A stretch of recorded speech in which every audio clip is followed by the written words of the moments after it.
Hello there. Today I will be reviewing Carpathian Rus, a historical atlas by Paul Robert Magochi. I received this book roughly a few months ago from Maria, though it usually sells for $50 on the Carpatho-Russian Research Center website. In these months I've read it all the way through a good handful of times at least. Nowadays I just look for a specific page or part if I'm working on a video, but when I first got it I read from start to finish in roughly 90 minutes. This atlas is quite good in almost all respects. I must confess I have been a fan of map making and geography for a long time. So in this regard, an atlas might not be a good choice for you if you honestly don't care about these things. But even if you don't, I think this book has many qualities to offer. The entire work is 70 pages of content, with another 10 in sources and an index to bring it up to 80. Though one could call this short, it certainly packs a punch with every page, covering from archaeological sites of Carpathian Rus all the way to the current day, with additional maps such as Rusins in Vojvodina, America, and geographical and political maps that aren't specifically on Carpathian Rus.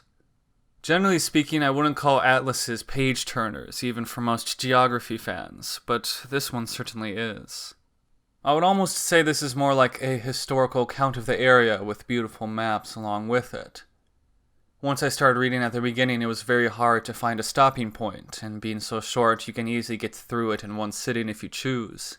The difficulty of the text is also not so especially hard that only high-level readers will have a good time with it. It's information-dense, but certainly does not come off as an intense read. The maps, with it being the main focus point, are also exceptionally well done.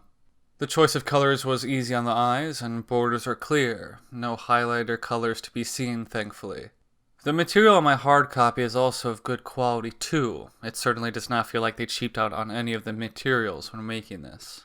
A few of the only pages I found to be lacking were the archaeological sites as well as the various tribes in 750 AD. The first because it was somewhat hard to make out at a glance originally. The second, perhaps, I think due to a questionable decision of including a tribe named the Slovaks even though there was no such tribe named that back then. One could certainly call these tribes the ancestors of Slovaks, but frankly I don't think including this name is particularly accurate, especially if you put down the white Croats on the same page. Though if these are the worst points about the book, then you can tell it's pretty damn good. Is it worth $50? Well, my general barometer is that if a book is expensive like this, then it needs to be more insightful and fun than going out for an expensive dinner. In this case, it is for me. Now, would I say this is a necessity for someone to get a good grasp on Russian history and geography? Well, not at that price range with so many free resources online. But, if you're willing to shell out the cash, then this is one of the best books you can read for additional info. Overall, I would recommend this for an individual who really wants to dive in deep into this area of the world. It is an information-packed book without the difficulty that usually comes with it.